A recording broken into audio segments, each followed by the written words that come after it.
My girlfriend invited her male bestie to our anniversary dinner. He ordered the most expensive wine on my tab while they laughed about old times. I excused myself to the bathroom, paid my share only, and left through the back door. Her 50 missed calls started when the bill arrived. I, 29 male, had been with my girlfriend 27 for 2 years. Everything was decent until her best friend, 28, moved back to town about 6 months ago. So last night was our 2-year anniversary. I'd made reservations at this upscale steakhouse, not crazy expensive but nice. The kind of place where you wear a button down and they have cloth napkins. Spent 3 weeks planning it. The morning of, my girlfriend drops this on me. "Hey babe, my best friend just got back from a work trip and I haven't seen him in forever. I invited him to join us tonight. You don't mind, right?" I minded. A lot. But she had this way of making me feel like a jerk for having boundaries. "It's our anniversary dinner," I said. "I know, but he's only in town for a few days and you two should get to know each other better anyway. Come on, don't be like that." Red flag? Massive. But I let it slide because apparently I'm an idiot. We get to the restaurant at 7 p.m. He's already there, sitting at our table. My reservation. Already ordered himself a cocktail on my tab. The dinner was something else. First, they spent 20 minutes catching up like I wasn't even there. Inside jokes. "Remember when we did this? Oh my God, remember that?" I'm just sitting there like a potted plant. I tried to steer the conversation toward, our anniversary. "So babe, remember our first date when..." Her best friend cut me off. "Dude, you gotta hear this story about sophomore year. So we're at this party and she..." And off they went again. Then came the ordering. I ordered a steak, she got salmon.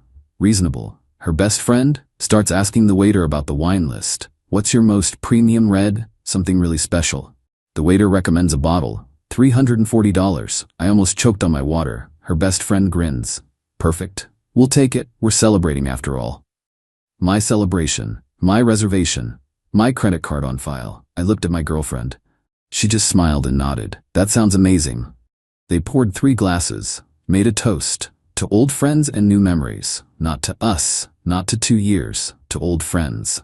I excused myself to use the bathroom, took my phone, stood in the stall and did some quick math. My meal, $45, her meal, $38, his meal, $62. Of course he ordered the lobster tail add-on.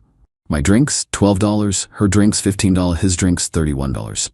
My portion of wine, 113 ids. Tax and tip, roughly $42 for my share. Came out to about $260 for my portion. Went to the bar, flagged down a different server. "Hey, I need to pay for my portion of table 12 separately. Can you split it?" She looked confused, but did it. I paid cash. $260 plus an extra $40 tip for her trouble. Then I walked out the back entrance by the kitchen, got in my car and drove home. Turned my phone off for a bit, needed the silence. Turned it back on an hour later. 82 missed calls, 156 texts from her. "Where did you go?" This isn't funny. The bill came and they said you already paid your part only? Are you serious right now? You left me here with a $400 plus bill. Answer your phone. This is so embarrassing. I had to call my mom to help pay. We're done. From her best friend, real mature bro. You made her cry in public? What kind of man does this? She deserves better than you. I replied to her only. You invited someone to our anniversary dinner. He ordered $340 wine without asking me. You both ignored me all night. I paid for my food. Figure out the rest. Then I blocked her best friend and went to bed. This morning she showed up at my apartment. We need to talk apparently. Update 1. 2 days later. Thanks for all the comments. Yeah, I know I should have just left her months ago. Hindsight's 2020. So she showed up at my apartment the morning after. I let her in because we needed to have this conversation eventually. She came in swinging. How could you humiliate me like that? In front of him? In front of everyone? It's our anniversary. Why was he even there? He's my best friend. You're supposed to be okay with that. Best friends don't crash anniversary dinners and order $340 wine on someone else's dime. She switched tactics. Started crying. You left me there. I had to call my mom. Do you know how embarrassing that was? You know what was embarrassing? Being a third wheel at my own anniversary dinner. You're being ridiculous. He was just excited to celebrate with us. Celebrate what? Your 2 years with him? Because it sure wasn't about us. That's when she dropped the real bomb. Maybe if you weren't so insecure, you could handle me having male friends. This is why we don't work. You're jealous and controlling. Controlling. Because I didn't want to fund her reunion dinner with another dude. Get out, I said. Excuse me? We're done. Take your stuff and leave. She laughed, actually laughed. You're breaking up with me? After what you did? Yep, you've got until Sunday to get your things. She stormed out, called me every name in the book on her way down the hall. Here's the thing though, we live together. Well, sort of. It's my apartment, my lease, but she'd been staying here most nights for the past year. Kept a lot of her stuff here. Saturday morning she showed up with her best friend and her sister. I'd already boxed up most of her stuff, clothes, toiletries, books, whatever. Her best friend had the audacity to speak first. Look man, we got off on the wrong foot, let's talk this out. There's nothing to talk about, here's her stuff. My girlfriend pushed past him. Where's my speaker? In that box. My posters? That box. Then she went to my bedroom. Where's the signed vinyl collection? My stomach dropped. See, I collect signed vinyl records. Started in college. Have about 30 now. Some worth decent money. My most prized one is a signed pressing from this indie band that broke up years ago. Only 100 copies exist. Got it signed at their last show ever. I kept them on a shelf in my bedroom. Past tense. Where are they? She demanded. I checked the shelf. Empty. Did you take them? She shrugged. I helped you store them last month when we were cleaning. Must have forgotten where I put them. Bull, she knew exactly where they were. You took my vinyl collection? I helped you store them. Not my fault you don't remember where. Her sister jumped in. Look, emotions are high.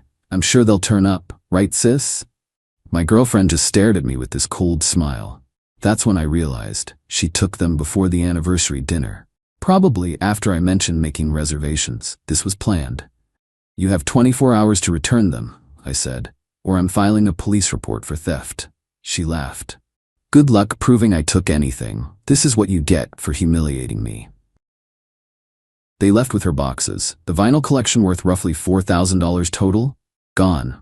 I called the police non-emergency line. They said without proof she took them, it's a civil matter. I'd have to sue her in small claims court. Great, but I'm not stupid. I documented everything. Photos of the shelf with the records before. I post about my collection online sometimes. Photos of the empty shelf now. Screenshots of our texts where she mentions helping me organize them last month. Also called my renter's insurance. They said I'm covered for theft, but I need a police report first. Catch 22. Found a lawyer who does free consultations. Appointment is Tuesday. Meanwhile, she's been texting me from her sister's phone. I blocked her main number. You really calling the cops over some records? Psycho. They're probably in storage somewhere you forgot about. This is harassment. My friend is a lawyer, Babu. He says you have no case. Sure he is. And I'm sure he went to law school at the same place her best friend learned manners. Update 2. 1 week later. The lawyer consultation was interesting. Turns out I have a decent case, but it's going to be expensive and time-consuming. Small claims court tops out at $10,000 in my state, so at least I can sue for the full value. But here's where it gets good. Remember how she was so smug about taking the records? Yeah, she messed up. I have a podcast. Nothing huge, maybe 300 regular listeners. I talk about music, review albums, interview local musicians. And in several episodes I've shown my vinyl collection, including that rare signed pressing. One of my listeners is a property lawyer. He reached out. Hey man, heard your situation. You have video evidence of the collection in your possession dated with timestamps. That's pretty solid proof of ownership. Also, if she admitted via text to storing them, that's admission of access. Document everything. I went back through my episodes. Sure enough, there's clear footage of the collection on my shelf. Dated episodes from as recent as 3 weeks ago. Sent it all to my lawyer. He loved it. This is better than most theft cases I see. Filed a police report again with this evidence. Did that. This time, the officer actually listened. Said they'd follow up with her. 2 days later, she's blowing up her sister's phone trying to reach me. The cops came to my work. This is harassment. You're ruining my life over some stupid records. I'll give them back if you drop this.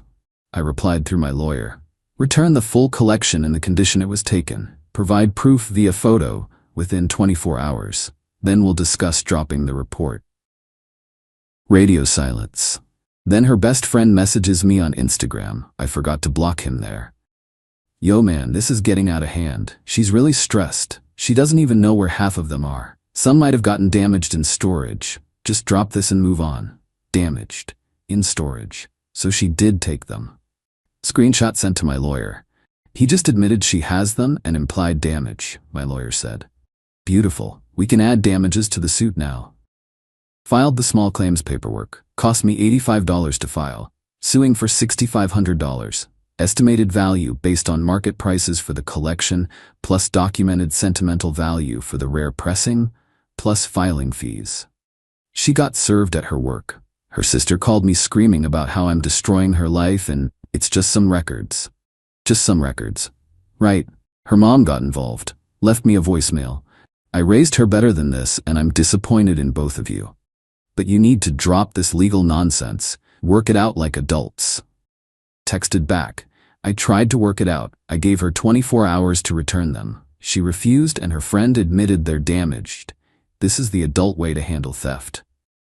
Here's the petty part I'm not proud of. I made a podcast episode about the whole thing.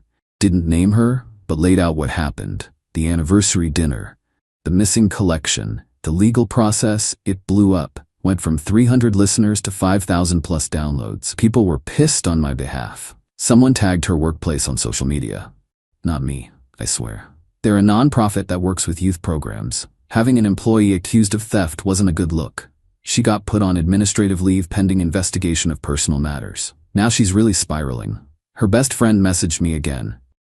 Dude, you need to stop this. She lost her job because of you. Over what? Some records? Be a man and let it go. I replied, she lost her job because she stole $4,000 worth of property and refused to return it. Actions have consequences. Tell her to return my collection or see me in court. Blocked him again. Court date is in 3 weeks. Final update, 1 month later. Court was yesterday. Time to wrap this up. Leading up to the court date, her family kept trying to pressure me to drop it. Her mom, her sister, even her dad called me. Her dad's approach was different. Look, son, I get you're upset, but is this really worth destroying her career over? She made a mistake. She stole from me and refused to give it back for weeks. Then her friend admitted the collection was damaged. That's not a mistake, that's a choice. What do you want here? The records back? I want my property returned in the condition it was taken, or compensation for the full value plus damages. He sighed. I'll talk to her. 2 days before court, I got a text from her sister's phone. She found 18 of the records. Some are scratched, some cases are cracked. That's all she has. Take it or leave it. 18 out of 30, including 0 rare pressings. Where are the other 12? Specifically, where's the signed limited pressing? She doesn't know. Probably lost in the move. Lost. $2,200 record. Gone. I didn't respond. Showed up to court prepared. She came with a lawyer. Some guy in a cheap suit who looked annoyed to be there. She wore business casual and had clearly been crying. Judge called us up. Her lawyer spoke first, tried to paint me as vindictive. Your Honor, my client admits she may have mistakenly taken some records during an emotional breakup, but the plaintiff is using the legal system to harass her. She's lost her job over this. She's offered to return what she has. My turn. My lawyer presented podcast footage showing the full collection in my apartment with timestamps. Screenshots of her admitting to storing them. Her best friend's messages admitting she had them and they were damaged. Police report. Market valuations for each record. Photos of my collection from my social media, clearly showing 30 records. The judge looked at her lawyer. Counselor, does your client have the 12 missing records, particularly the limited pressing valued at $2,200? Her lawyer whispered with her. Your Honor, my client believes they may have been accidentally donated to a thrift store during. She donated a $2,200 signed limited edition record to a thrift store? The judge looked skeptical, more whispering. Your Honor, emotions were high. The breakup was messy. My client may have acted rashly, but nothing, the judge cut him off. This is clear-cut theft and destruction of property. The plaintiff provided ample evidence of ownership and value. Your client admitted possession and her associate admitted to damages. Judgment, $5,800. Cost of the 12 missing destroyed records, plus the damaged cases on the 18 returned, plus my filing fees and lawyer costs. She burst into tears in the courtroom. Her lawyer tried to argue for a payment plan. Judge granted it. She asked to pay $300 a month until it's settled. Outside the courthouse, her whole family was waiting. Her mom approached me. "I hope you're happy. You've ruined her." She ruined herself when she stole from me out of spite. Her best friend was there too. This is messed up, man. All because you couldn't handle her having friends? No, all because you ordered $340 wine on my tab at my anniversary dinner, and she decided stealing my property was appropriate payback. Play stupid games, win stupid prizes. Her sister got in my face. She lost her job. Where's she supposed to get $5,800? Should have thought about that before she took my vinyl collection and destroyed half of it. She's got a payment plan. She'll figure it out. I walked away. Got in my car. Drove home. That night, her mom tried one more time. Long text about how I'm unforgiving and cruel, and how her daughter made a mistake, and how I should find it in my heart to forgive her. I replied, "Your daughter stole $4,000 worth of my property after I refused to fund her reunion dinner with another man on our anniversary. She refused to return it for weeks. When she finally offered to return some, half were destroyed and the most valuable ones were lost. The judge agreed this was theft. I'm done discussing this. Have a good night." Blocked the whole family. The 18 records she returned? Useless. Cases cracked, sleeves torn, some of the actual vinyl scratched to hell. My insurance is covering most of it since I won the court case, and that counts as proof of theft. The rare sign pressing? Gone forever. Probably actually did end up at a thrift store, knowing her spite level. Some random person got the deal of a lifetime for $3. I started rebuilding my collection. It'll take time and money, but whatever. At least she's paying for part of it, $300 at a time. Her job situation? Heard through mutual friends that she's working retail now. The nonprofit didn't take her back after the theft judgment. Turns out organizations working with kids don't love employees with recent theft convictions on their record. Who knew? Her best friend blocked me on everything after court. Good riddance. As for me, I'm okay. Processed the whole thing in therapy. Yeah, I got therapy. Needed to unpack why I tolerated being treated like that for so long. Learned some stuff about boundaries, about recognizing red flags, about not setting myself on fire to keep someone else warm. Would I do anything differently? Maybe file the police report sooner. Maybe not give her 24 hours to return the records before getting legal involved. But honestly, nah. I gave her chances. Multiple chances. She chose spite over reason every single time. The podcast episode got over 12,000 downloads. People keep messaging me with their own stories of partners who disrespected boundaries. It's depressing how common this is. Started seeing someone new. Early days, but she actually respects that I have hobbies and doesn't invite random dudes to our dates. Bar's pretty low these days, but we're clearing it. My collection is slowly rebuilding. Found a few good deals online. Won't ever get that specific signed pressing back. Those don't come up for sale often, but I've accepted it. Material things can be replaced. Self-respect can't. Final tally. Cost me $85 filing fee plus $500 lawyer consultation, roughly $600 in insurance deductibles. Cost her $5,800 judgment plus her job, her reputation in our social circle, plus $300 her month for the next 19 months. Was it worth it? Ask me that when she makes her 19th payment. To anyone dealing with something similar, document everything. Screenshots, photos, videos, whatever. People who disrespect you once will do it again. Trust your gut, and for the love of God, if someone orders $340 wine on your tab without asking, leave the restaurant immediately. That's it. I'm out. Time to move on for real.